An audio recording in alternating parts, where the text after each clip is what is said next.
little drink, reconnect, man, talk a little bit about hair, catch up.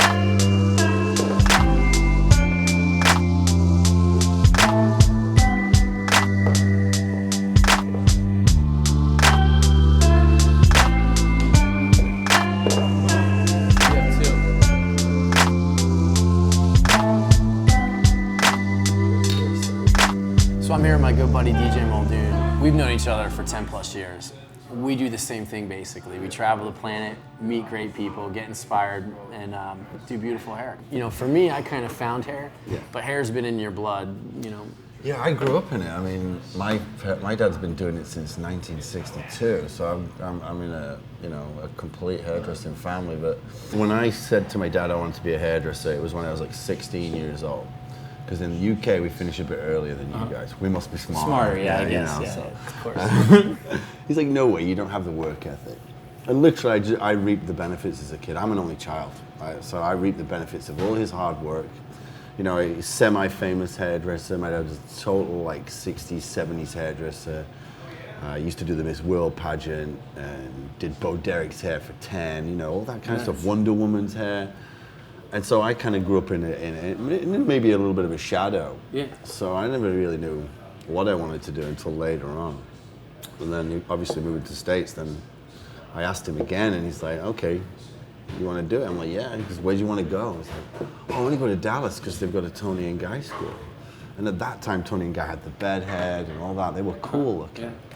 And my dad's experience came into place. Like, listen, if you're going to do it, I'm going to send you to the people that wrote the book, that created the wheel, you know. So he sent me to Sassoon, and from there I was just, you know, becoming, you know, a hair artist, learning to do it. Then I became a teacher.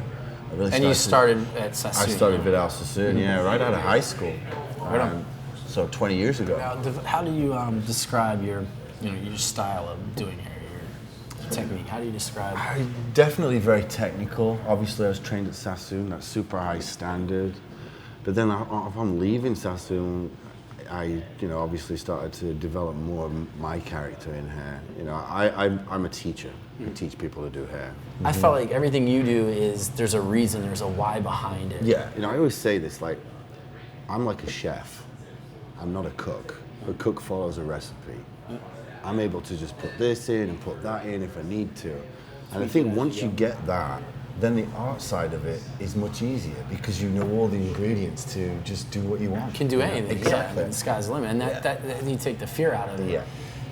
And then combining that with you know, when we used to collaborate all the time back in the day, you know, it was really simple because we could just do the art. You know, me coming from that behind the chair background. Yeah. You know, my guests dictated what I was allowed to do. It was harder for me to be creative in that sense because a lot of my guests wouldn't allow it. Yeah. You kind of came in, you know, with that mindset of teaching structure and form and doing haircuts that challenge people's skill level. I was spoiled all my career. I've had the luxury of picking and who I do, you know. Different now that I work behind the chair as well as, but when you've got that opportunity, you get to play around with things, you get to experiment, you get to do this crazy thing or that crazy thing, or try the most random things that don't work or they do work, you know. So it all comes with time, I guess. Cool. So being in Asbury today, our main goal is just to walk around and see what we see. You know, I think it's really fun to be able to look for inspiration in all the places that we go. And mainly what we're looking to do today is film that creative, inspirational part. Right. You know, because it's all about the process for us and answer those questions, whys and hows, and show the whole process today and get a beautiful model and leave our mark on Asbury Park and show everybody what Asbury Park has to offer. This is an amazing place. Anybody that's local or close or whatever. It's awesome. I'm going to be out there looking for the boss. You know, I want to see Bruce. You never know. You never know. He might show up. Aren't we all the boss? Yeah, you're the boss now. Cheers, pal. Salute.